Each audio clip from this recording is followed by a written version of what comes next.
Hey everyone, how you doing? This is Amon Green, Green Bay Packers all-time leading rusher, and you're watching Packers Total Access Live, your daily source for Packer content. Go Pack, go!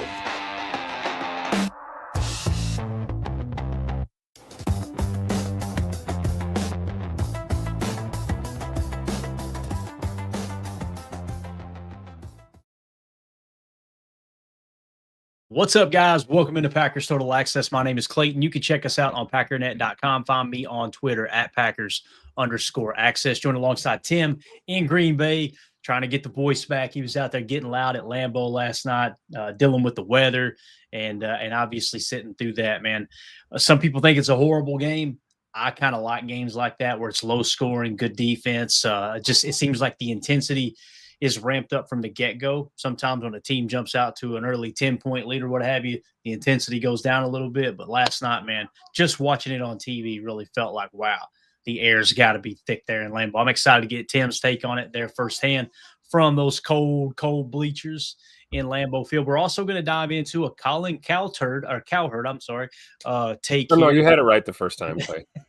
he's got a take on this Green Bay defense. It's like, bud, you want to dog the offense. I get it. I understand. But anybody who went out there and tried to bash the Packers defense after last night's performance, they can't think you're picking a fight with the wrong people there. So we'll hit on that, and then we'll dive into the PFF grades as well. And obviously, we will keep the chat involved. I know we got everybody hanging out in here. I want to give a shout out to Michael Zimmerman, became a member here on YouTube. Appreciate you, Michael. Thank you for the support there, buddy. And everybody following in, Mr. Larry. We got United Bates. We got Chris in. I think we had Big O in here earlier. We were kind of talking about that. You guys, it seemed like everybody was pretty much in agreement. We had Big O in the house under another account. I said he's keeping Burner number 957. Telling you, man. Here, I thought Atlas was going to take over Google for a search engine, and I don't know. He's keeping Google in business, man, with all these Google accounts, so he can get in here and with the burners. But nonetheless, that's what we're going to cover tonight. If you guys will, before we get into it, do me a favor. Hit that like button, hit subscribe. If this is your first time tuning into PTA, welcome. Thank you for making us a part of your evening. We're not experts. We're not insiders. We're not media. We're fans just like you talking Packers on the daily. Today, we are going to be breaking down the PFF grades, so kind of seeing which players stood out from PFF standpoint, and we kind of cross-check that and give our opinion on whether we agree with those grades or not. So that's the episode you're tuning into tonight. So make sure you hit subscribe, click that bell icon so you're notified when we go live here in the future. Before we get into Colin Cowherd, so tell me, Tim, right there, boots on the ground. Again, me watching the game, it was hard to come away feeling positive because of the offensive struggles. But in the end, when you really put everything into perspective, it's like, okay, reigning Super Bowl champions, they beat you by 3 points, right? Your defense played championship caliber defense, in my opinion. The offense struggled. There was plenty of blame to go around.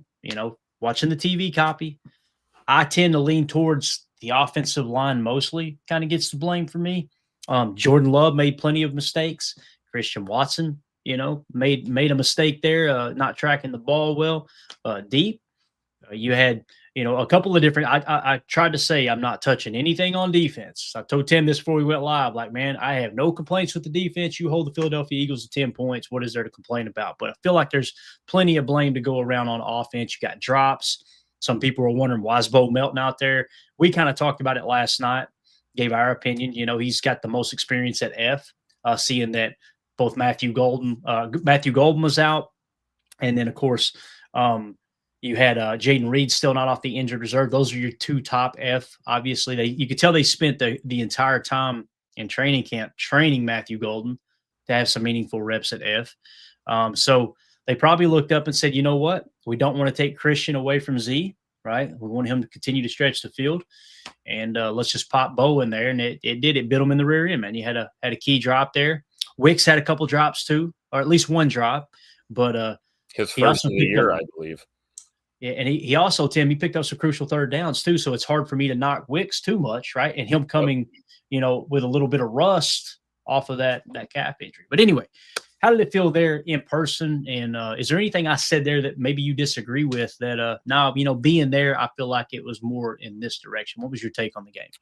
I'm kind of with you on a lot of that because I remember doing my patented sneak in and hit the men's room before halftime, beat the rush. And I was waiting in line and talking to a few Packer fans. And you're going into halftime, you're 0-0 ball game. I looked at the guys and said, hey man, this favors the Packers. I like this. I like the fact that our defense is playing pretty stout. Shout out to Cowboy Coop with the punch out of the season so far. That was textbook ball king right there all day. But yeah, I felt like we were in the game. It was a close game, but yeah, offensively on that side of the ball, we lost as a team. That's what lost us the game. We can talk about the issues on the O-line. That's true. We did not get the best game from Jordan Love, arguably one of the poorer performances of his time as a starter, I think. But again, I think that goes hand in hand with offensive line play that is, inconsistent at this point might be an understatement. Jordan just never looked comfortable. But, the vibe in the stands, at least from where I was sitting, was, we were never not in that game. I was trying to get people around me to calm down. It's been a one score game this whole time, and it was awesome to see Josh get in the end zone there for us and, make it a 10-7 game. But yeah, I'm not willing to singularly place blame on any one player, any one coach at all. I think this was, from the offensive side of the ball, it was a team loss. But I agree with you, Clayton. I'm not going to talk bad about our defense, man. Our boys took care of it, man. Shout out to the defensive crew. You're right. Championship caliber defense is what we saw. I mean, we held the reigning Super Bowl champions to 10 points. Right. We got a little help on the offensive side of the ball. Might have been a different game. Yeah. And again, man, anybody who thinks the Eagles don't have a good offense, yes, their running game has been struggling this year. And by the way, they continued to struggle because they faced a really good run defense in the Packers yesterday, but their passing game had been pretty potent. And here the Packers shut them down.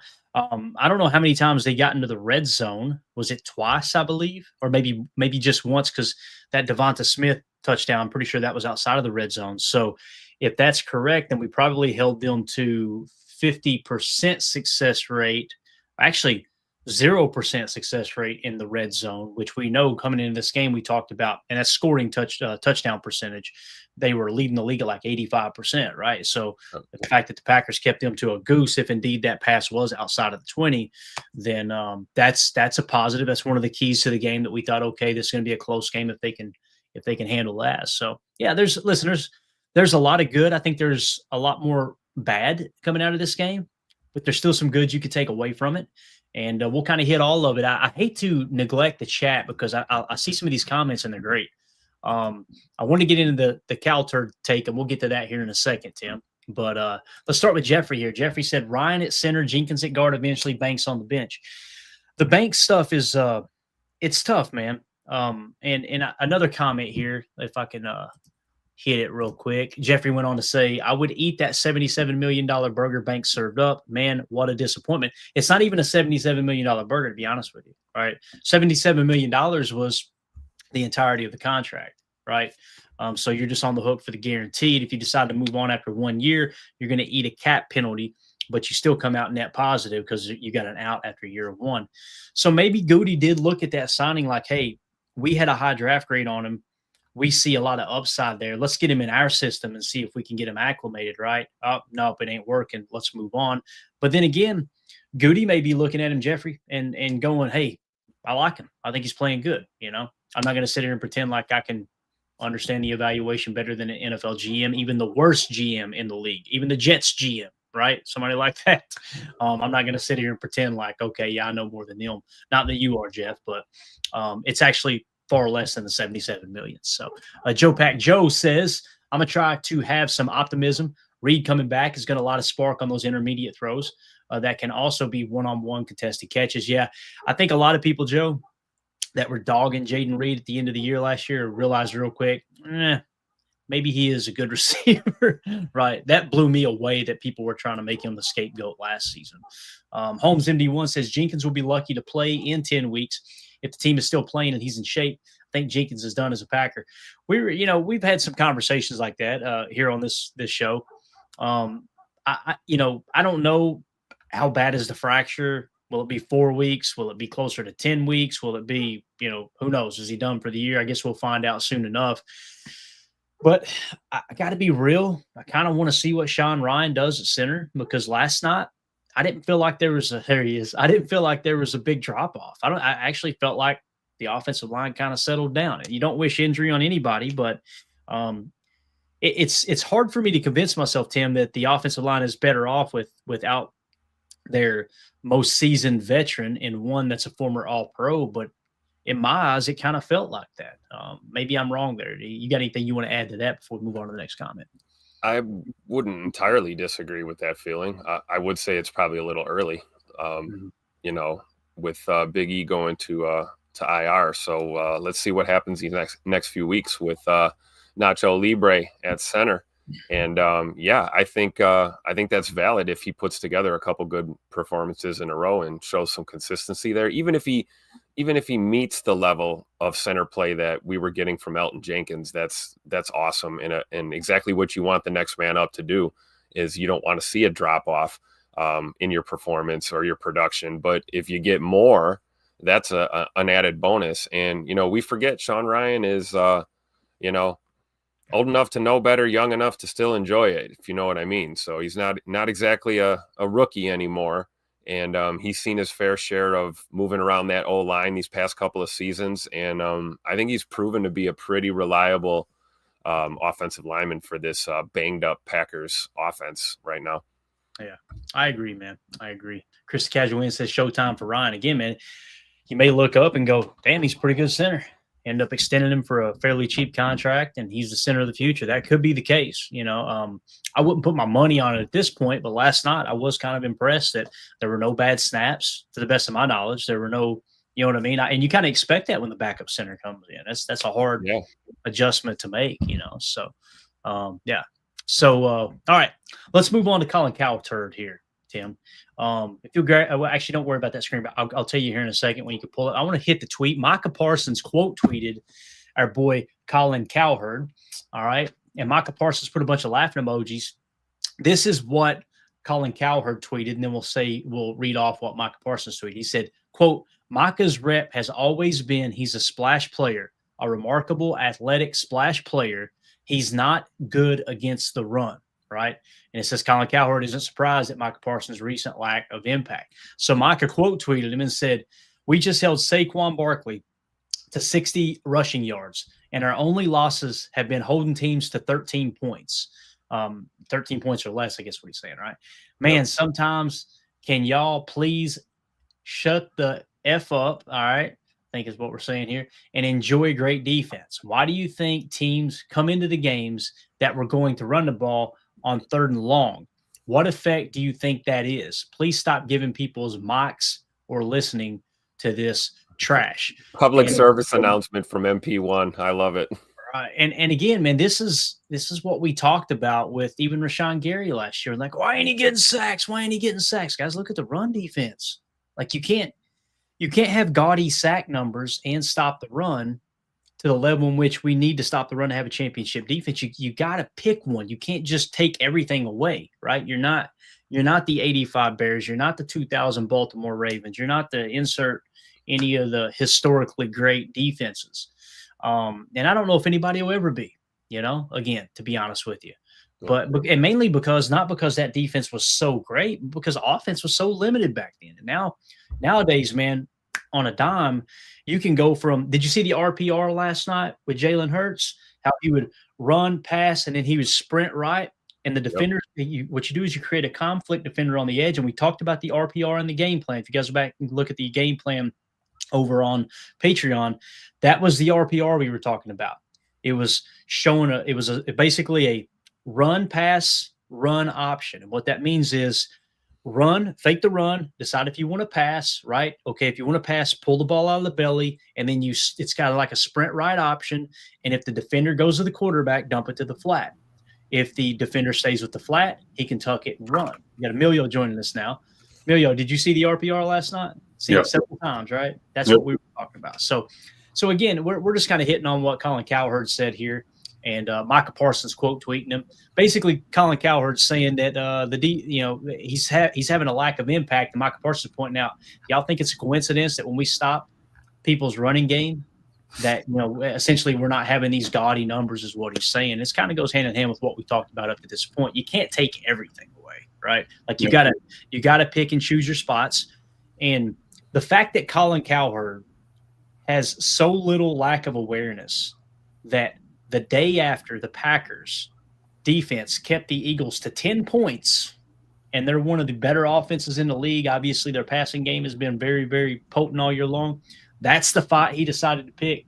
Just convinces me even further that these guys are just looking for the reaction we're giving them, I think. Oh, yeah. Yep. No, that's exactly it. I mean, it's how are you going to be able to say that when you held them to 13 first downs, 5 less than ours? There was only 111 rushing yards. They had 7 more yards than us rushing. Micah's right. You hold Saquon, you hold Jalen Hurts, you got to be in good shape. His total of 100 yards is the worst thing. You know, that one little swing pass spin move on Carrington was the worst play. Yeah, definitely. Go ahead, Tim. You got anything you want to add to that right there, man? No, other than Colin Cowherd is the weatherman of football commentary. He can be right sometimes, he can be wrong all the time. It never matters. I mean, if you don't like what Colin Cowherd says today, tomorrow he'll flip-flop and say the opposite, right? I mean, this is the guy who was telling us, not too long ago that Jordan Love was, incapable of playing football, and that he just could not understand why the Packers would put him in a position to be the starter and franchise quarterback. And, I think as recently as a few days ago, he was calling him one of the best quarterbacks in the NFL. So, if you flip-flop all the time, it's hard to take you seriously, right? And I think you're right, Clayton. I think a lot of these, and maybe it's not just Colin Cowherd, maybe it's a lot of these mainstream media people. They just want the engagement and the reactions. I really think it is. They want to get a rise out of you, and I refuse to give it to them, So I'm glad Micah, called this out. Big shout out to Micah Parsons for addressing it. I thought that was pretty cool. A lot of the players, they don't tweet all the time, right? They may have socials and stuff. They're usually not, on the old X algorithm as much as maybe we are sometimes. Christian Watson also, kind of owned up to that helmet ball last night, and said that, you probably should have caught it. So it's kind of cool to see these players address it, especially when you're bringing up specifically their name and their teammates. Those guys are engaging in battle out there on defense.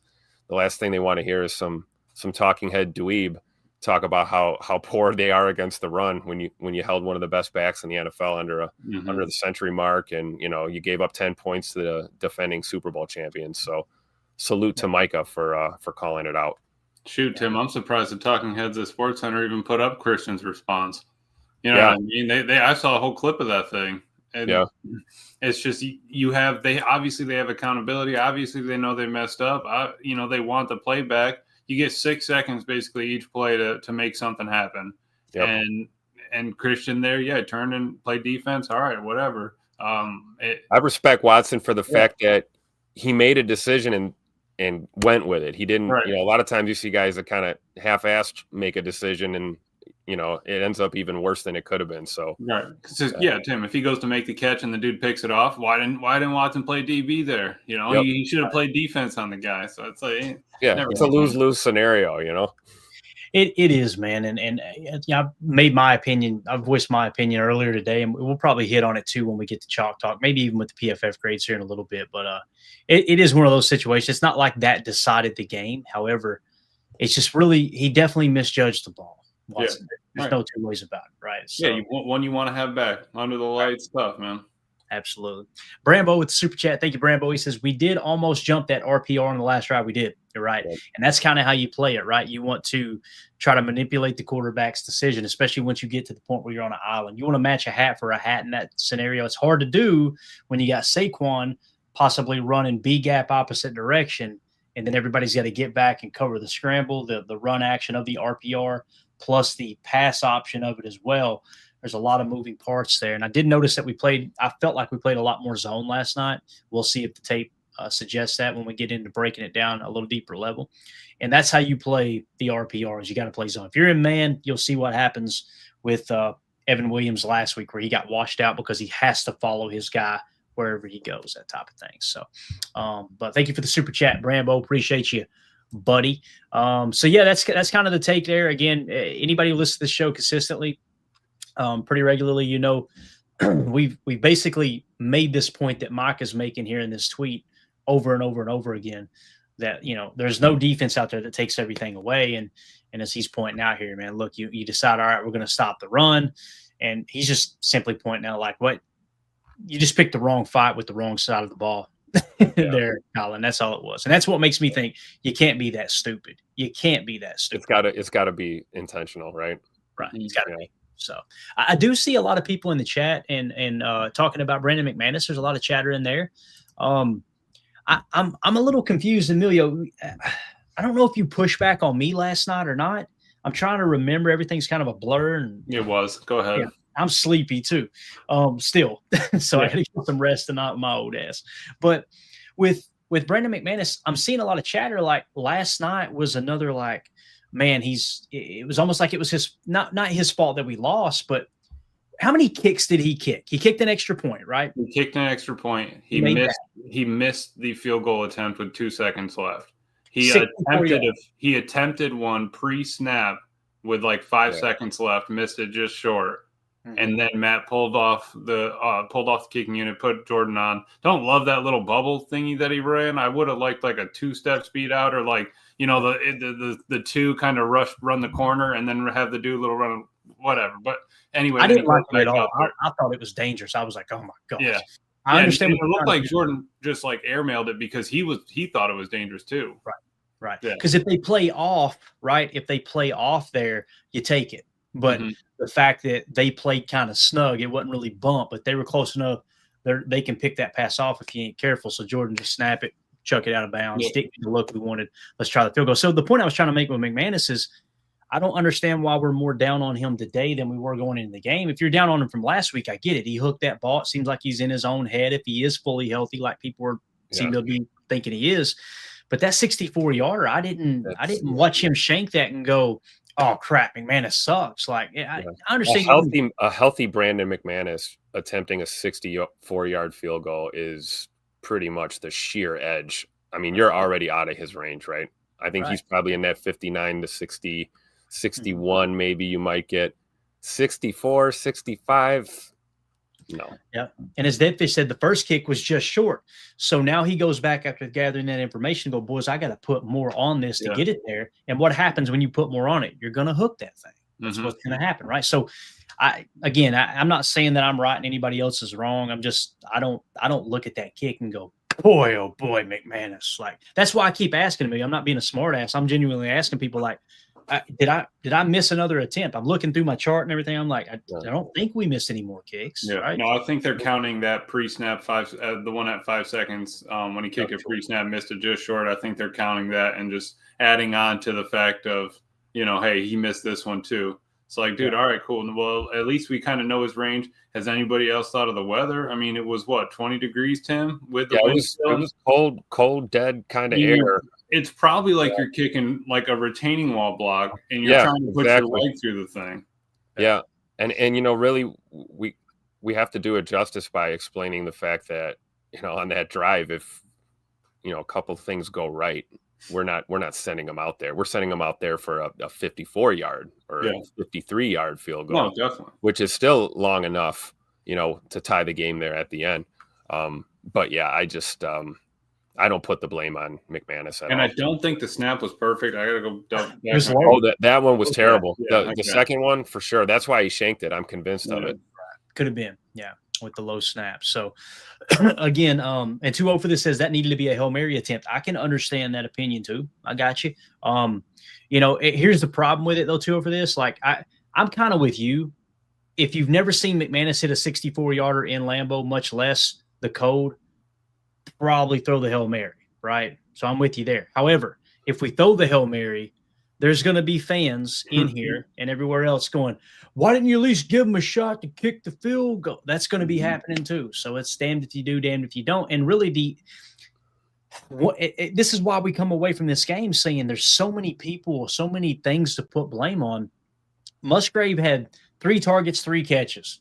You look at the box score and go, good game. However, that third down where he just kind of falls to the ground and avoids contact, you got to know, I got to pick this first down up. Mhm. I've got to lose my life Yeah. to pick this first down up, right? And we, again, all week long, we said Musgrave may be an X factor, but don't expect him to run through tackles. That's not who he is, right? That's like expecting one of our receivers to run through those 3 tackles. However, the Eagles better count their blessings that Tucker Kraft wasn't on that field, because he would have blasted all 3 of those cats for that first down. That would have happened. You would not have stopped him from getting that first down.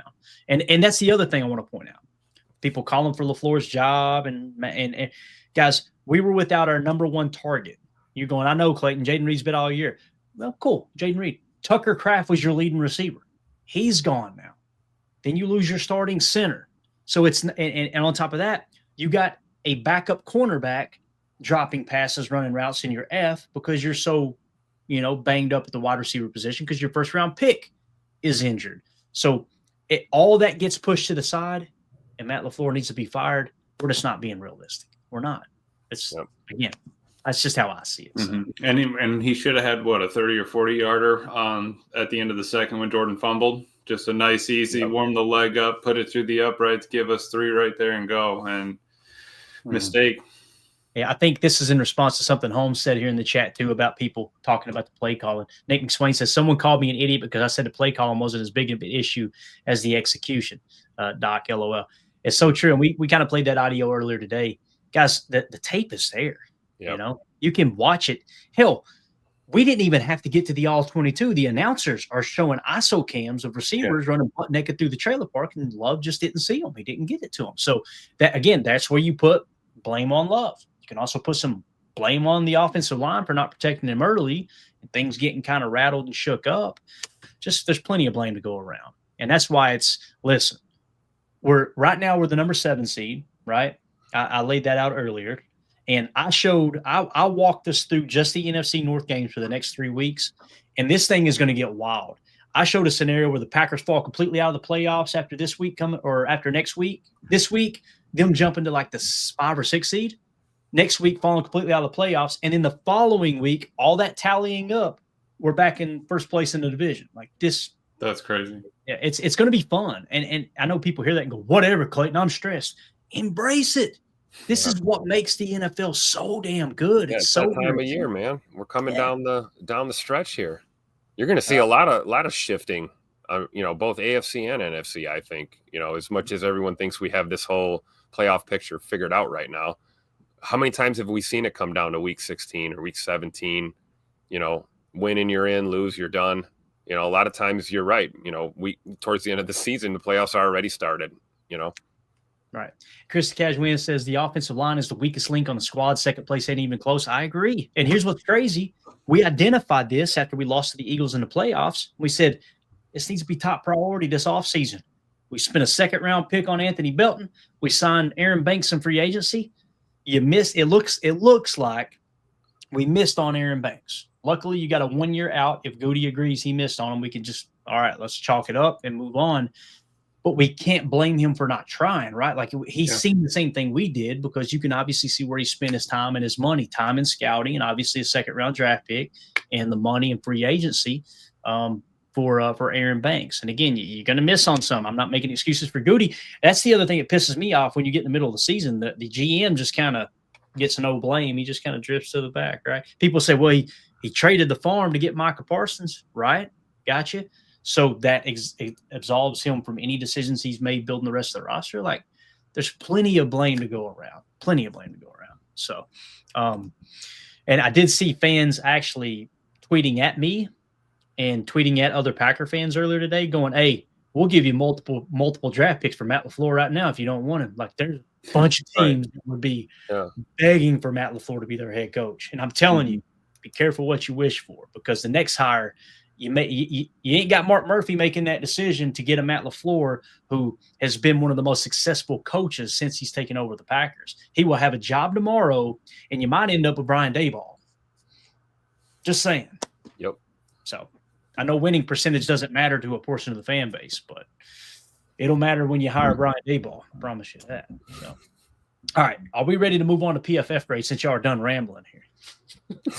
Yes. I thought we were gonna go with cow turd. What happened? We scrapping it? We covered it, Tim. We didn't even play the audio. I don't want to hear his voice. So we covered what he said essentially, right?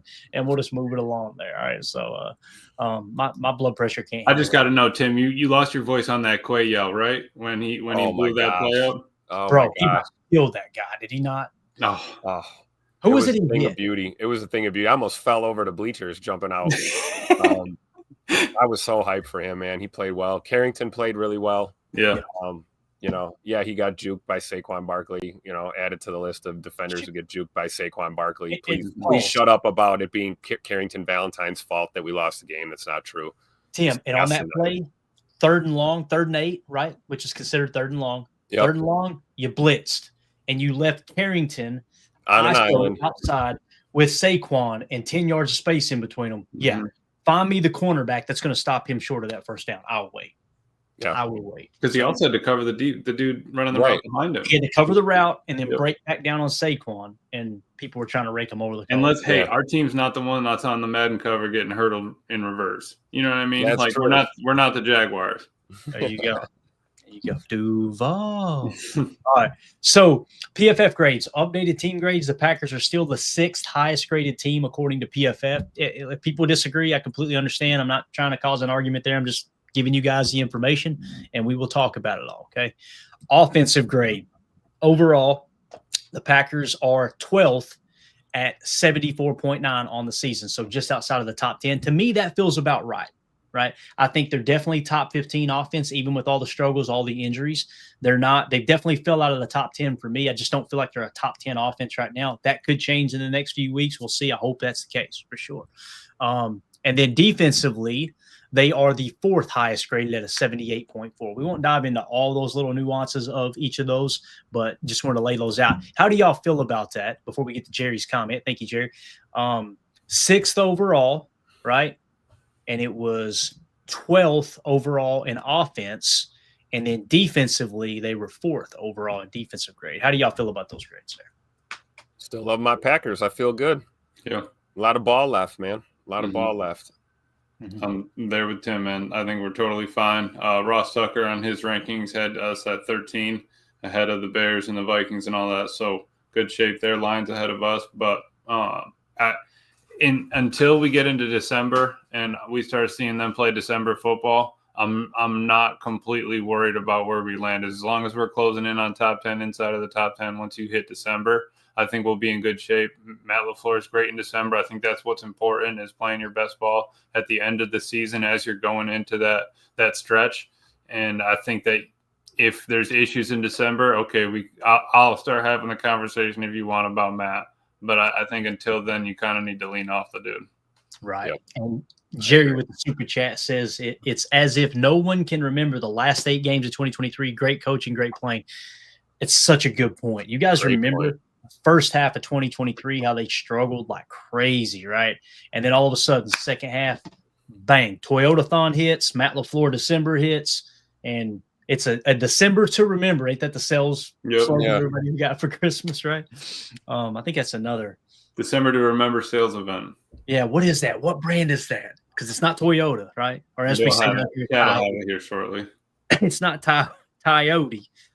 Jerry, that's a great point. Thank you for bringing that back into focus there. Appreciate the super chat as well. Here's a great point by Jeffrey. Chicago fired Lovie Smith after an 8-8 season. They still haven't recovered. It's a great point. That's so true. Yeah. Spot on. And Chicago's playing good right now, boys, but also they've been gifted a few. We're going to find out these next 4 weeks. We're going to find out if Chicago's real or not. Right now, I'm not telling anybody else they have to. I'm tipping my cap going, you know what?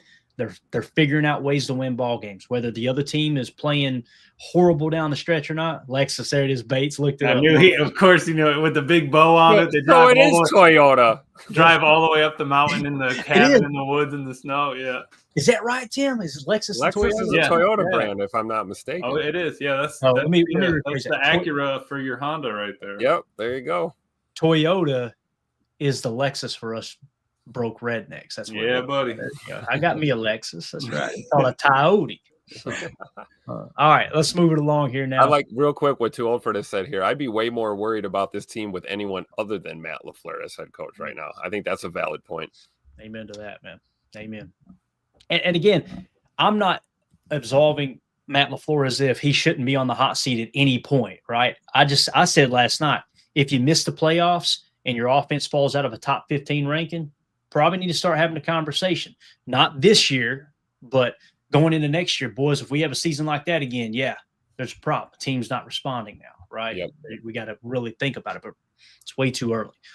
Way too early, in my opinion. So these are the same conversations that were being had, as Jerry pointed out, in the first half of 2023. That's right. So, all right, let's jump into the offensive PFF grades here from this particular game. Actually, this is not this particular game, is it, boys? I about screwed up there. Let's go. I was about to give y'all some fake information. So, in the Philly game, overall, 60.3. All right.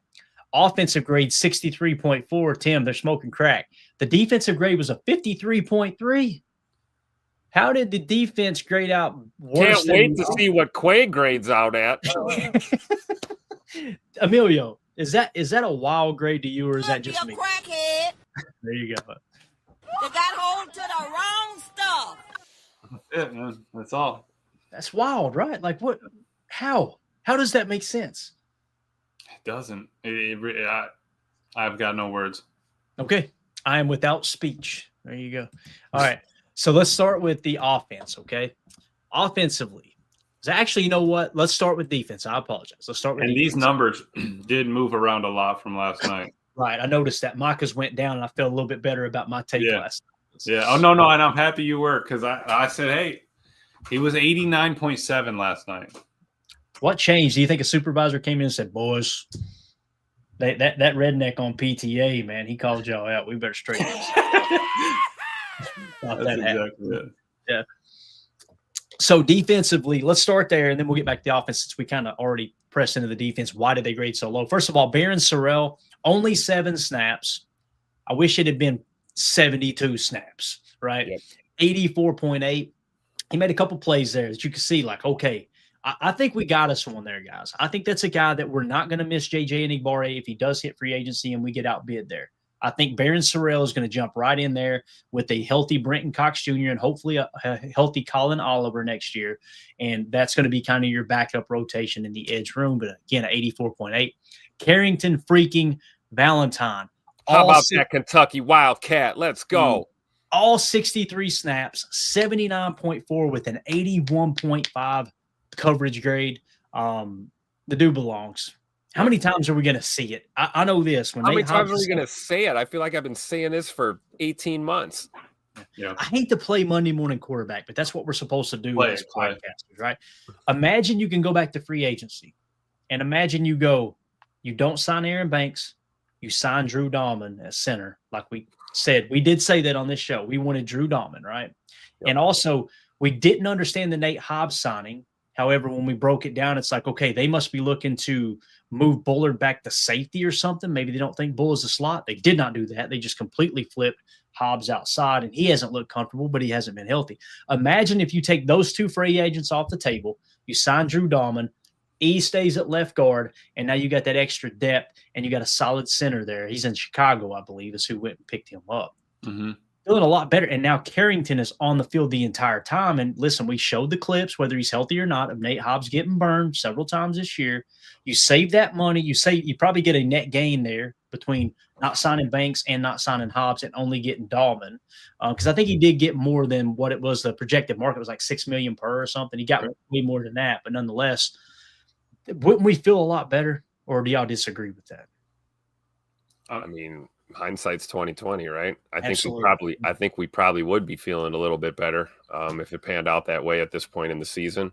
I think we all agree that, I'm not going to bash Elton Jenkins, but the center play was a little bit underwhelming, a little bit less than we expected, actually, I think. And maybe that's, my own fault for having super high expectations, but I thought we'd get a little bit more out of Big E there. But him at left guard is that's been a tried and true spot for him for the past number of years. So I'm not opposed to him going back there if he is in fact healthy in a few weeks. Yeah, right.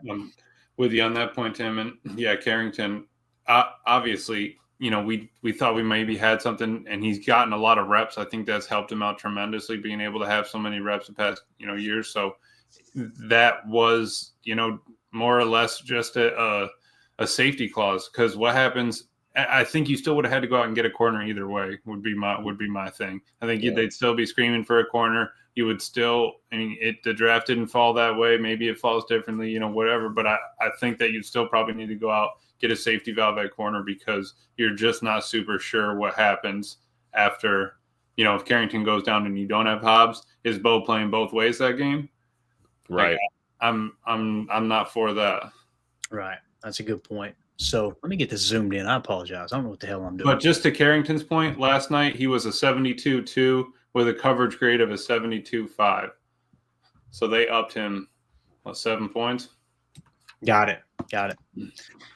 Joe Pack Joe says, wasn't CV behind Stokes on the depth chart? He was, and as many people have pointed out here, Stokes having his best career season here, best season of his career, I should say, out with the Las Vegas Raiders. So change the scenery, change the scheme, could be the case. I know this, he had to learn at least two different defenses, maybe three. It was just two, right? Joe Barry, I think that was his first year, if I remember correctly. Mm-hmm. So he had to learn Joe Barry's, and they tried to get him acclimated, obviously, to Jeff Hafley's last season as well, right? And he's probably, for the first time in a long time, feeling 100%.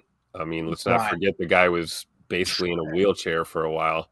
That's a great point. Recovering from a bad injury. So, yeah. Forgot all about that for sure. So Carrington Valentine, 79.4. I think we got us a solid corner for the future there.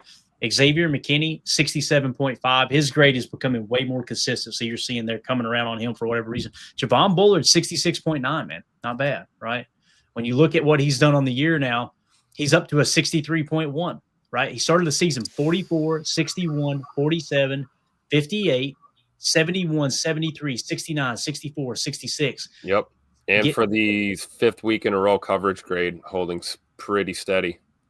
Absolutely. That was something we've always paid attention with him, is the coverage grade. And we haven't seen any sub 60 coverage grades in a while. Yeah, it's a great point. So again, on his career, 2024's rookie season, 54, he's now jumped to a 63. So that's good news. Maybe we did hit on Bullard. I know we were a little bit worried about that. And I do kind of I try to give my opinion whether I think the grades agree with what I'm seeing on tape. I kind of feel like this is a fair assessment of what Javon Bullard's done this year. Emilio, do you agree with that? Do you think they're being too hard, too easy on Bull here? No, I think Bull's making those progressive steps, getting better. I do think. I mean, I always had faith the other day of that clip of him at the back of the end zone when he was in Georgia and he hit the Florida player. Dude can bring the thunder. And I mean, just having him out there on the field with that kind of intensity, that kind of will and play, we need it. And I'm happy that they've given him the shot, finally let his feet just settle in at slot corner, do your thing. And he's getting, I think, a perfect amount of reps. Yeah, he played, his best game was the 61 snaps, but the other ones right around 40 snaps, keep him out there. He's still playing, some of the special teams, and he's got to be out there because he's physical. So I'm super happy with Bull. I think they're giving him a decent grade. Just keep being consistent as you're climbing into December. Yeah, definitely. The December to remember. Lexus. Absolutely. Sponsor the show. Micah Parsons, 64.5. That changed dramatically from last night, which I kind of agree with. The run defense grade is a 45.4, but of course, Micah pointed out, hey, well, look at what the run defense did, right?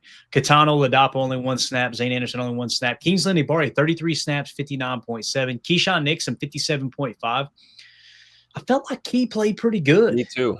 Yeah, Me too. I definitely thought he stepped up compared to last week's performance. I thought K9 had a great game. I don't get the low grade.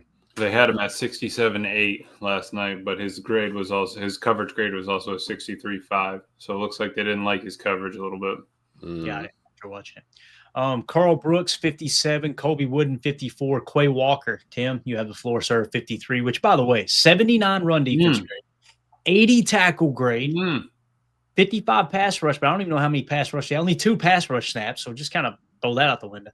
Right. Coverage grade of 31.6 when their passing game couldn't do jack squat. What the hell happened there? Yeah, really, I'm with Jen Wright in the chat too. You know, she talked about Evan Williams being as low as he is on this chart. And Right. I agree. Right. I think Quay and Evan being down there is So really sure. Edrin Cooper for that matter. Seems a little low. Seems like an indictment on PFF. I don't know what they're seeing or how they're seeing it. So I just pulled up his coverage so PFF has him for 5 targets, 5 receptions, 100% receiving, 67 yards, 13.4 a catch, 57 yards after the catch, and a long of 41. So they must have put Saquon's on Quay. If Wow. that's a long of 41, so they gave him a passer rating of 118.8. Okay. So that's my assumption right now. Got it. J. Cole says, how the hell did the defense grade out this bad? Now I know a pizza delivery driver graded this game. That cracked me up when J.J. Watt, that was J.J. Watt that broke that news, right? When he said, I think he said he had to take an Uber from the airport to a game or something. He said, and the guy said, oh yeah, I work for PFF. I actually grade some of the game. An Uber driver is grading the tape. What are we doing here? What are we doing? Oh man. Yeah, they're losing credibility by the day. It feels like, man, it really does. And again, that's not the guy. Devontae Wyatt, I felt like had a good game. What the hell All right. happened? 33. What I won't understand is we've seen plenty of times where you can have like a missed tackle or you can, have a fumble or something and it'll just tank your PFF grade, right? But then you get Edrin Cooper with, a beautiful ball king punch out to create a turnover and it looks like it doesn't impact his grade at all. It just doesn't seem consistent. You know what I mean? Yeah. Yeah, absolutely. So, yeah, Devontae Wyatt last night was a 70.2. They dropped him all the way down to a 33. So think about this. Hold up a minute, Emilio. So I'm assuming, and I don't work for PFF, obviously, nor do I play a PFF employee on TV. I'm assuming that at the end of the game, whoever graded the tape first said, here's my grade for it, right? And they said they had a what? They had for Devontae Wyatt a 70.2, 75 run defense, 70.3 tackling, 63 pass rush, 60 coverage. And then they went back and I guess watched the tape again and went, oh, no, boys, we had that really, really bad. 33.6. What did you see on tape? They dropped him 40. That's insane, dude. That's insane. If they were smart, they would stop doing the prelim grades because it makes them look like absolute jackasses. It really does, man. So, yeah. All right. There's your defense. Anything else you guys want to hit on defense? Is there any other player here that you want to highlight, talk about, anything at all? Anybody stick out to you here? No. Keyshawn, I'm going to bring up Keyshawn again. Our corners have been getting a lot of heat. And, as great as CV played, I thought that Keyshawn played some really good snaps for us last night. I remember screaming for K9 more than one time in those stands last night. A couple nice PBUs and, what's his tackle grade? Yeah, 79 tackle grade, tackling well. I thought it was a good bounce back game for Keyshawn. I agree. I thought he looked aggressive. I thought he played pretty well. Now, that 3rd and long that he gave up, it's a tough look, right? He's got to play that leverage and not get beat over the top. And they just get hit. That felt like more of a bad call than anything Keyshawn did because he's got to flip his hips. You can't let Devonta Smith run right by you there, right? So you're kind of on an island out there. And I'll have to go back and watch the end zone cam and see if they fired a blitz there because that's what happened, getting Carrington out there in space, obviously with Saquon Barkley later on. So 2-0 for this says PFF equals pounding freaking Fenty. So there you go. Probably makes a lot of sense. So you guys, let us know if you're watching this video back later.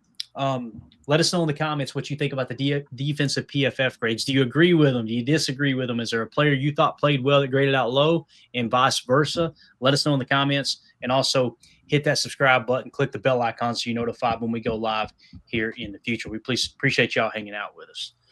All right, let's move over to the offensive side of the ball. This one I expected to be bad, and it actually wasn't that bad, was it, boys, if I remember correctly.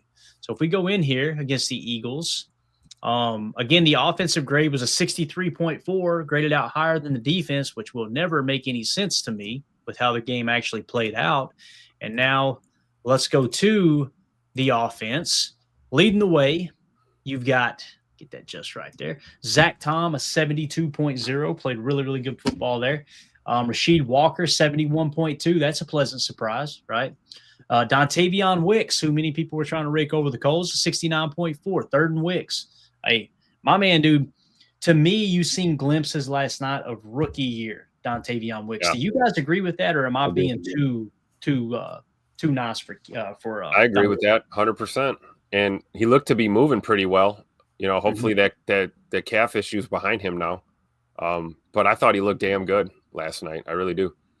Yeah, same. I think that he's kind of making a little bit of a turn uphill, and I think that I think it's working out for him. I think that his hands have gotten a little bit better, getting a little bit more confidence with it. You know, we got to meet Mama Wicks and everything, and it was just a rough season for him last year. So getting him back on track, you can see the emotion in those out routes. His hands were the only thing that was getting us first downs for a minute there. We needed him. Yep. I'm glad that it's turning up for him because we're going to need that in this wide receiver room. Got it. Is that real, Mandy? Mandy, we got breaking news here. Look at my wife bringing in the breaking news right here. Give me some breaking news, Tim. Got it. Be on the spot. Lambo Leapers on Instagram. Pretty legit. Are they legit? Does anybody know? Let us know. Because you got to be careful with this stuff. Who? People creating these fake stories. I thought Lambo Leapers, I've seen their stuff and they don't just post random stuff. Jair Alexander stepping away from football to focus on mental and physical health. Y'all heard about that? No? Anybody heard anything on that? Yeah, I did see. I think did Ari see Mirov tweeted that too. So Okay. what does that mean? That's not retiring, correct? That scares me. Anytime I see a player stepping away from mental health, obviously you think about what just happened with Marshawn Nealon and these guys, and obviously the beating that they take. That I love Jair Alexander, man. He'll always be a Packer to me. Hopefully, everything. Yeah. Ari said Jair Alexander has informed the team he's stepping away from football to focus on getting himself right physically and mentally, per Jay Glazer. Okay. So hopefully there's nothing too serious there, man. We know Ja's a meditator and does the yoga and stretching practices. I've witnessed that during his time here in Green Bay, being one of the first guys on the field during camp and practices, trying to meditate, get his head right. We know that guy's been through a ton of injuries in his career, some that have refused to leave him alone. So yeah, I'm with you. I respect that. And hopefully we get to see more of Ja. Always got a spot in my heart for sure. Hopefully he comes back and signs that one-day contract someday. And he definitely will. Yeah. And as Mandy pointed out, that it's obviously November is Mental Health Awareness Month, right? So maybe that got him, thinking like, all right, like I really need to step back. Maybe he wasn't in a good play. Again, I'm always going to err on the side of caution for that stuff because it just worries the hell out of me, man. These players that Marshawn Nealon stuff. What was he, 24 years old, 25 years old? Yep. So sad, dude. It's so sad. So, all right. Moving along here. You guys take over for a minute if you don't care. Hit these for me real quick, okay? Let's just have a conversation about these offensive grades. Y'all can see them, right? Yes. Yeah, do that for me real quick. I'll be right back. All right, Tim. Number 1, Zach Tom, 72 flat with a 76.8 pass blocking, 64.3 run blocking. Just a dog. Mr. Reliability. Absolute stud. Playing against you got Bond floating up there. You got Graham out there switching around. And who'd they? Phillips, right, from Miami. So you got a couple of guys out there. And I really never saw a problem with Zach Tom. I think really the issue of the pressure was up the middle, which we knew was going to be coming from Jalen Carter and the big guys up front over there. So, yep, I agree. Same thing with Rashid too. Rashid had a pretty good game. Yeah. Feel good about our tackle play, but yeah, that interior is something we got to work on, right? Mm-hmm. Hey, that's a start for building a foundation. You got your corner set. The wall in the middle, man, we got some issues, but having our 2 tackles grayed out as the top 2 players, I absolutely love that. And Tay Wicks having a game. We were just talking about it. 69-4 for the PFF, 69-1 pass, and 44 snaps. That's big for him. I think he was coming back from a calf injury, right? And I'm just glad that he got that time out there to get those reps in, and you had to lean on him. Yeah, that was his biggest workload in a while, I think, in a game. there was no easing him back into the lineup. He went right out there to work, and like you said, 44 snaps. I love it. Yeah, we need him, and the offense was not humming without him. It felt like Jordan Love top 4 with the 68-4, 72 pass, the fumble crushed his run grade. I mean, 46-4 is rough, and the untimely fumble. Clay was talking about it last night, Tim, saying that it was probably – he was asking me if it was the worst, mistake from the game. And I couldn't put it all on Jordan, but, man, that was a killer. That was brutal. Yep. Yeah. Took the wind right out of the crowd. Did you feel it after that? Oh, yeah. Yeah. Yeah, things changed there big time. And that's tough, man. And you had it rolling into half. You get everybody going out there and getting a refill on the daddy sodas and a couple nachos, a walking taco and curds, and they go in there with no points. I would have loved to get McManus in 3 right there. We would have had a different second half. I agree. Absolutely. We got Bo Melton, or no, we're on Scoot, 67, 3 on offense, 67 pass grade. We talked about the helmet ball. He talked about the helmet ball. Mr. Double Duty, Bo Melton. You got to love Bo Melton, right? How do you not love a guy like this who's going to do whatever he can to help his football team? I mean, the guy is special teams. He's playing corner. He's playing receiver. I mean, does he bring the Gatorade and the bags after the game, and does he bring the towel laundry and stuff? Like, what does Bo Melton not do to try and help this team win football games? So really happy to see him up there grading in the 60s, at least on this one. It's kind of surprising to me too, because again, all we see is the drop, right? And I think he got targeted. I can't remember what his total targets were, but his catch to target wasn't good. But you're right, Tim. He's out there. He's healthy. He's doing everything he can to help the team win. But I just don't. I hate that we got ourselves in a spot where he had to play F last night. It really bothered me. I know we talked about that because it's not ideal, Yeah. But. No, Bo was just having a tough one. It was just not a great game for him, but also a great game at the same time. The fact that he was ready enough to play. Yeah, he had a couple mentals. The drop, the line up, wrong formation. But to have a guy that you could rely on, and that's what I was thinking of. He was our only flyer. What would have happened if we didn't have one? We talked about that a little bit last night. Who would have done that? What would Matt have done? I think, can his offense go to 5 wide? Can we spread it out, or what's your fallback plan if you don't have the flyer motion in the offense? I think that it's something that Matt needs to just kind of throw in the back of his head. Hey, we need to find a backup to the backup plan if something happens. You got to. Yeah. What is that 79.7 to the right there, Emilio, for Bo Melton? What is that? That would be run blocking. He can block. I tried to say that from the beginning, and Watson started it, but you get this out of those receivers. Yeah, that's it. Emilio sees that 79.7 run blocking, and he goes. They're bouncing off him. Come on now. All right, moving along here. We've got Darian Kennard, only 4 snaps, 63.5 is what it is. Josh Jacobs, 50 snaps, 62.7 in the passing game at 81.8. I got to be honest, don't understand that. Running that wrong route. That was a crucial play. That was a crucial play at the end there. When he tries to turn to the right, knowing damn well he's supposed to cut out, everyone was expecting him to cut out. Love was expecting him to cut. It's like, what are we doing there? But again, that dude, you see that gash on his arm too? Like that. I mean, Jacobs was putting it all on the line. He scored the touchdown. He scored that touchdown by himself. Dude carried everybody into the end zone. But just hate that one crucial play there that he ran the kind of the wrong route. And again, that goes back to people trying to put it on Love, people trying to put it on LaFleur, people trying to put it just on it was everybody. It was everything on offense, just about everything that could go wrong in the worst time. It went wrong last night. So Sean Ryan, 61.1. They're showing him at left guard. Obviously, he played center for a good chunk of the night. The fact that he can play multiple positions, they come in there, guys. He graded out a 61.1. Elton Jenkins a 59.8. His pass blocking grade is 77.6, but his run blocking grade of 54.1. Somebody help me out here real quick. Y'all could. Math ain't math.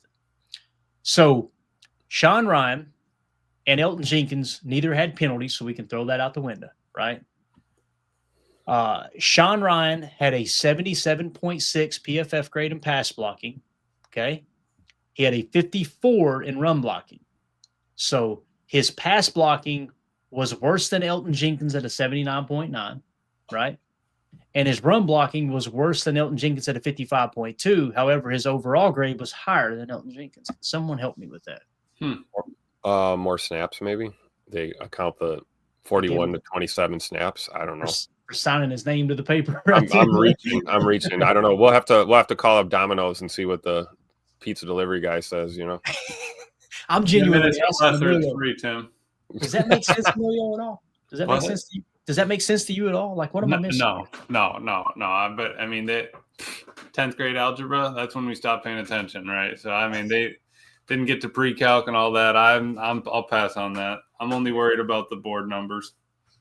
Yeah. All right. So there you go. Really strange. But again, watching the tape, watching the game live, I felt like Sean Ryan looked just as good as Elton. I don't know if that'll be the same thing in the future, but I felt pretty good about how he played. I'm really, really excited to see what he does at center. If it feels like it's on par, and you're probably looking to bring Sean Ryan back next year if you can get him on a nice little cheap deal, because he's proven he can be a backup center now, right? That was a tough front. We talked about Jalen Carter. We didn't have him listed as a Tuesday player because he struggled here lately, but we said keep an eye on him because he has been a Tuesday player. Last night he played like a Tuesday player. What did he bat down 3 balls, Tim? Seemed like there was 3 different balls he batted down. At least 2, maybe 3. Yep. So, yeah. All right. And then Chris Brooks, 58.9, only 6 snaps. Savion Williams, only 6 snaps. Why, guys? What happened there? Somebody help me out. Why did Savion only play 6 snaps, but Bo Melton played 26? It's got to be that Savion can't play flyer. Is that what it is? Doesn't know all the flyer plays. They're expecting him to be more of an X. I don't know. Let's see, whatever they need him to be, but they didn't trust him to be flyer. And like I said before, if that was Matthew Golden in all those plays, we would be having a heyday. I think Bo had 6 passes or 8 passes or something. If that was to Agent Zero, yeah, right. We'd be happy. Absolutely. I know this. Matthew Golden's catching that ball that Bo dropped. There's no doubt. Oh yeah, 100%. Yeah. Now, would that be the difference in the game and they end up winning? I don't know. You know, like Tim said, it's Monday morning quarterbacking at this point, but it just definitely wasn't ideal for sure. So Luke Musgrave, 56.4. I got to be honest, from what I've seen from him, I didn't feel like he played bad. He caught all 3 passes thrown his way. I guess the 56th grade in the passing game, maybe they didn't like the way he ran his routes. I don't know, but I don't know how you guys feel about that. And that's the only other one that really kind of sticks out to me. Like, I felt like he should have graded out better than that. Yeah, I would agree with that. I thought Musgrave. I'm looking at the discrepancy between the run block grade and the pass block grade. Yeah. You know, I'm looking for my tight end. We should be flipping those around, right? I want to be a run blocking menace, and I don't want you to have a better pass pro grade. But again, it's PFF, right? So yeah. And that would be Luke's 3rd best run blocking game, which isn't terrible. His best was a 67.9, but his pass blocking grade, he's almost always in the 70s, 65, 70s the whole time. The offensive grade, I'm glad that for his first game, he caught it. He was catching everything that we threw to him. He was blocking pretty decent. He wasn't really out of there. I would have loved, like you said, go like Tucker did in that Washington game and lay out. I want you to be sprinting full tilt, Clay, hold B. You know what I mean? Or zero. What is it? Your circle? Dive right through that thing, man, please. Yeah, we got to get you over to PlayStation, man. I can't believe you're playing around with that Xbox. It's unbelievable. I didn't pass geometry, Clay. I could never do PlayStation. Don't you remember the Chappelle show? Japan sending PlayStations. That's the best line ever. All right, so there you go, Luke Musgrave. I'm eager to see how he does the rest of the year, man. Got some big shoes to fill, and again, we've seen it. First game last night, he's going to catch what's catchable. He's going to get open just as good as Tucker does. He's not going to be able to run through human beings like Tucker does, though. It's just not going to happen. So, and then of course, Aaron Banks, big talking point today, 43.2. I don't know, man. At some point, we got to get to the point where we're going, okay, yeah, probably missed on this one, right? I mean, it was last week at 86.1. We got excited. Actually, the last 3 weeks, not bad, but now we're back to a 43.2 and arguably the most important game of the season. He does seem to be healthy now, though, right? Although last game only 9 snaps, but this game he made it the whole way, all right? How do y'all feel about Aaron Banks? How would y'all handle this situation? I wanted him to be healthy for the full game. That was my first thing that I wanted from him. That was a check. Okay, all right, next game, yeah, I need you to be full health and your play needs to improve. That's kind of like it may be not all. It's not going to all come at once. I think he's got to build up to it, but yeah, he does need to, kind of step that up. Gotcha. I'm going to get those super chats in just a second because I think we see some defensive comments there. We'll wrap up the offensive PFF grades. Any super chats you got, fire them off, and we'll get those as we wrap up the show. I apologize. So, Tim, you got anything to add to Aaron Banks there? Do you think this is a failed attempt at a free agent signing, or you think we need to pump the brakes, man? Yes. Yes. Right. I do think that, looking at it right now, it does kind of give off that vibe that it was a swing and a miss. But we got, 8 games of football left here. To Emilio's point, we, these last couple of weeks, we've kind of gotten to get a little bit of glimpses of what him playing, more than 50, 60 snaps a game looks like. And, let's just hope last night was a fluke and, we have a bounce back game against the Giants. But if we're wrapping up the year having these conversations about Banks, then, I think the writing's on the wall. Yeah. And you should probably just, admit that you swung and missed, Yeah, because my point, Tim, is like at this point in the season, what are our other options? Yeah, your boy Glover's nowhere to be found. Glover ain't walking through that door, Emilio. he's not coming through that door, guys, to save us. All right, so we need to make this happen with what we've got out there. It's just got to be the case. It feels like it was a lifetime ago that Coldplay incident happened, doesn't it? It really does. Oh man, unbelievable. All right. Anything else on the offensive PFF grades you guys want to hit on before we get to these super chats here? No, I think we're all right, good. Cool. All right. So let us know if you're watching this video back later. Let us know in the comments. What do you think about the offensive grades? Do you agree with them? Do you disagree with them? Is there a player you would have graded higher? One maybe a little lower? How do you feel about the overall offensive performance in general? I know I feel like they got kind of a generous grade and the defense got graded way too harshly there, but we want to hear what you guys think in the comment. Make sure you hit subscribe, click that bell icon so you're notified when we go live here in the future. Let's get to these super chats and we'll wrap this big bear up. Godsmack AR69, thank you so much for the super chat, buddy. He says the defense played championship caliber football last night. Completely agree. Regardless of what they say at Poop Football Focus. I love the comb over the poop emojis got there. Yeah. Now we just have to put out the offensive tire fire before it burns up the season, man. I can't disagree with that, man. That's kind of what it feels like, right? That is what it feels like for sure. So, what do y'all think about Godsmack's comment here? Again, that's the positive out of last night. I agree with him. I'm like, this defense can win you a Super Bowl. They can. Yeah. And that's what complimentary football is, right? You want your defense playing their best ball. You want your offense playing their best ball. We've seen it time and time again in this league that teams have the opposite problem. They got a team that can score 100 points a game, and then their defense can't stop a runny nose. So you're always going to want to achieve that balance going back and forth. But I agree with Godsmack's comment here for sure. And I don't know if the offensive line is completely a tire fire, but it's smells like burnt rubber right now, and it's starting to resemble it. Hopefully, Sean Ryan is a good solution for us at center here, at least in the short term, these next few weeks, because we don't have any more games that we can be dropping here, especially going on the road here. Yep. Yeah. No, exactly. Hopefully the brakes unlocked him, right? And the tire stops squealing and stops overheating. I think that we can do that with this offense. Matt, Jordan, everybody needs to just sort of get on the same page, figure out what they need to do, make the adjustments, and just move forward. Can't go back right now. And I think to Godsmack's point, the defense played killer. There was 0-0 at halftime. The only other team that didn't score at half this week was the Bills. And Miami beat the Bills. Now, where would you be if Miami just fired their GM, right? So what if, a team comes in, fires their GM, and you're supposed to beat them in your division, no problem, and boom, you get beat by 2 scores when they were two score favorites. Like the Bills have issues right now. There's other things going on in this league that aren't just, Packers issues. I think that we're in good shape compared to half of those teams. Yeah. And we need to just keep moving. Great point here by J. Cole. You guys know Eagles fans are upset about their offense too. Right, exactly. Great point. Yeah. And the ones that are in the mentions, I just love going, how did y'all only score 10 points? What the hell happened there, man? Exactly. So, especially with your defense stopping us so handily, right? So Yep. Thank you for the super chat, guys. Matt, appreciate you, buddy. Michael Zimmerman with the super chat says, don't know if I should say thank you for the fact I am watching more tape. My wife might disagree. Musgrave will improve. Flex emoji. Yeah. Mm-hmm.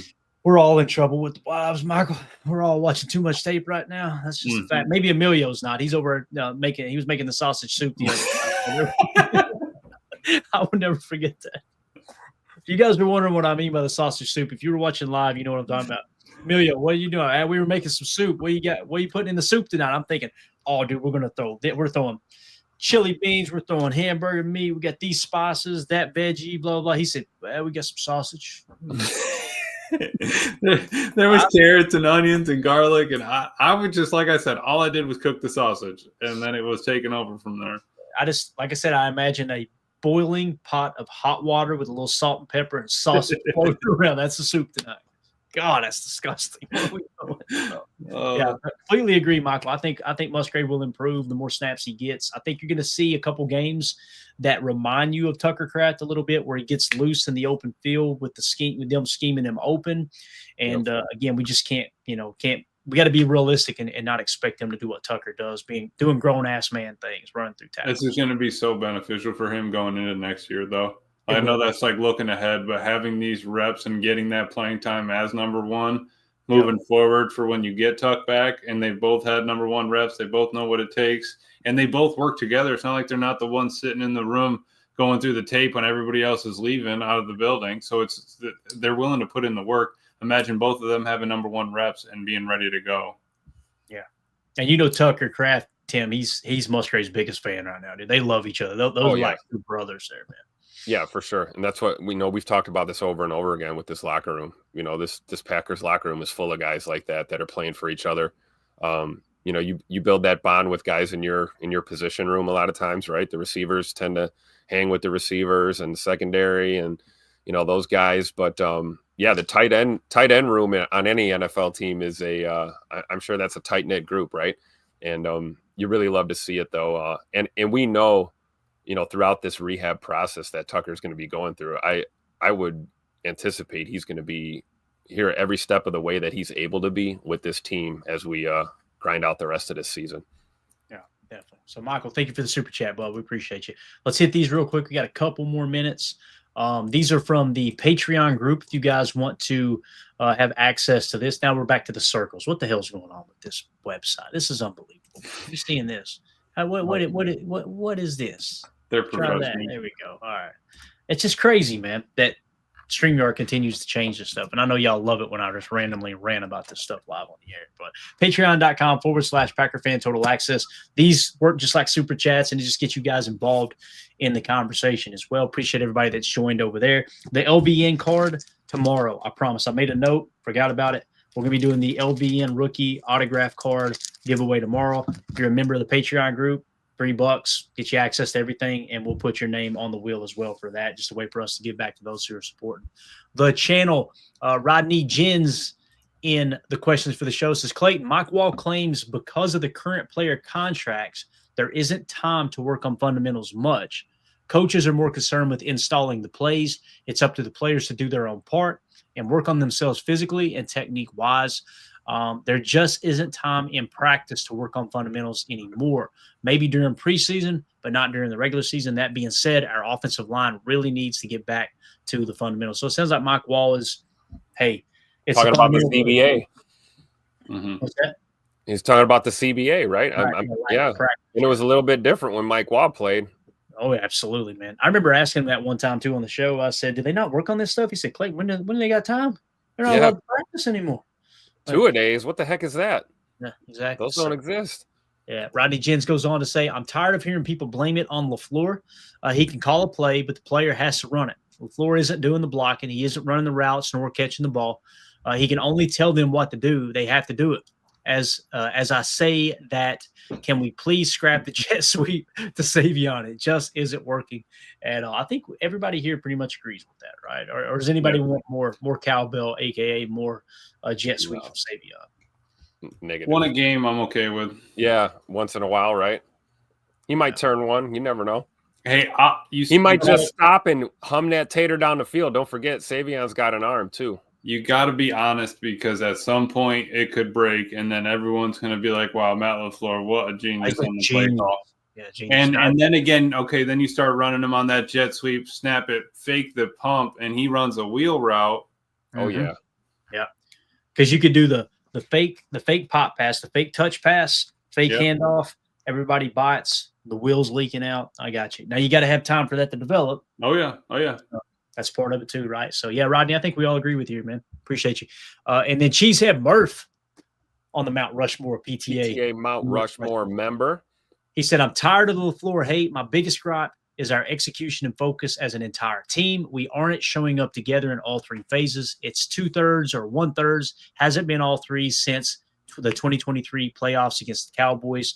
Might be exaggerating a little bit. Smiling emoji. Go Pack, go. Let's get back on track." I think that's a very, very good point. Spot on. When was the last time we had a game where everything clicked? People will probably say Pittsburgh a couple weeks ago. However, we forget that first half in Pittsburgh. Things weren't clicking in that first half, right? And again, it was the Tucker Craft, the in my opinion only, the bad throw by Love, the bad decision to throw to Kraft. It just so happened it worked out, and that sparked everything. That was we were down 16-7 at that time, I'm saying. Yeah. So, probably can't even count that game as a game where everything's really clicked, right? So, I think Murph makes a great point. When it does click, probably going to go on that kind of run like you did see in the second half of 2023. What do y'all think about that? I agree. I think Murph's absolutely spot on for sure. What the hell is I think Murph is spot on with it, absolutely. Thanks, Murph. Appreciate you. Amelia, you want to explain this? I'm tired of this, Grandpa. I don't know. Everyone was just saying they were tired, so I thought I'd just add right to it. I'm tired of the Matt LaFleur slander as well. Let's get into December and see what he does. If he starts losing in December, we can talk. What are they doing, though? Are they burying bodies? You've never watched Holes, Clayton? Holes? Holes. Holes. I don't watch Cinemax after midnight, Amelia. Only before midnight. Is Cinemax still a thing? Cinemax, it's not, is it? Oh man, I don't know. Kid. Oh man. So anyway, no, I've never seen it. Holes, yeah. Okay. The grandpa's out there telling this little girl to dig. She said, "I'm tired of this, Grandpa." He goes, "Well, that's too damn bad. You keep digging." You need to watch it. You just got to know. Mandy's probably seen it. I'll see if Mandy will approve of a show called Holes that I can watch. It's a Disney movie, Clay. J. Cole says, "My bad." Okay. Is it really a Disney movie? Yeah, it is. Wow. Now I feel like a creeper. All right. Tim, have you seen Holes? No. Oh man. Okay, so I'm just I guess it's because I'm the younger generation there. But yeah, you climb to the top of the mountain. Yeah, you got to see this, Clay. It's a good movie. All right. Coach Lynn said, "This show, you know what?"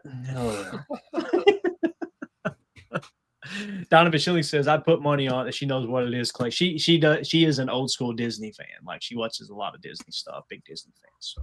Oh boy.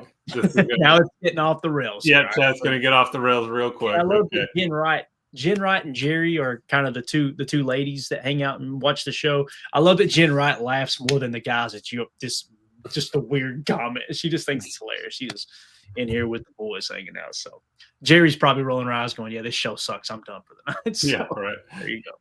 But again, thanks to everybody in the Patreon group as well. Parting thoughts, gents. Let's get out of here. I'm glad that we can get on here after a tough loss and just cut up, have a good time, talk about what's going on, and not be at each other's throats and still have a good laugh and enjoy the game of football, man, for sure. Amen to that. Needed it. Salute to service. Happy Veterans Day to our veterans out there. Absolutely. Thank you for your service. We got some veterans in the PTA posse. We appreciate your service. Yeah. RIP shout out to Trucker John, a veteran, United States Army. Thank you for his service, and salute to the veterans today for sure. Amen. Very well said, Tim. Very well said. Emilio, anything? Can't follow that up, man. Appreciate everybody. Appreciate the service members, and thank you for your sacrifice. Yeah, absolutely. All right. We're out of here, gang. Appreciate everybody. We'll be back tomorrow. Definitely 6 p.m. Central for PTA Live. Probably going to be another day or two before Chalk Talk's ready. We'll do the LVN giveaway tomorrow night, and we'll continue to dive into everything Packers, any information that comes in. I guess tomorrow being Wednesday, we'll get the first injury report. That's a quick turnaround, right, boys? So Yep. get the first injury report. See if we're getting healthy or not. Hopefully we get good news on that injury report, and then we get ready for the Giants, which that's going to be a tough one too, man. There's not going to be any games on this schedule. It's going to be easy, boys. It's the NFL, man, which stands for not for long. If you start overlooking opponents, I don't think Matt LaFleur is overlooking anybody. I don't think this team's overlooking anybody. I think that everybody's got tape on each other. Everybody's at the top of their game. The New York Giants are going to be looking to play for their interim coach, and also those players on that team, they're playing for their contracts. They're going, I don't care who's the coach. I want to make sure I get paid. You're going to get their best for sure. So you just got to go out there and figure out a way to win that game and stay in the playoff hunt. It's going to be a fun finish, man. It is. We're getting into cold weather football. Tim knows all about it. He's still trying to thaw out up there from last night. So, Tim, I want to say this too as we wrap up. Thank you and every other fan that was in that stadium. We heard you on that telecast. You guys were loud. You were rowdy. The Philadelphia Eagles struggled on offense. One of the reasons was because how loud it was. How many times did we see them struggle to get the ball snapped and this and that? You guys showed up and showed out. So thank y'all so much for braving the cold and wearing that G with pride for sure. So Always. Green and gold till I'm dead and cold. Yeah. I ain't dead. I was just cold. There you go. That's a mic drop moment. So we'll see y'all tomorrow. Everybody have a wonderful evening. Thank y'all for tuning in. Hit that like, hit subscribe, click the bell icon so you're notified when we go live here in the future. Appreciate you, Bates, and everybody else, man. Semper Fi there, man. Thank you so much for everything you've done for our country as well. So we'll see y'all tomorrow. Have a great night. Here we go. Nice. Bye, guys.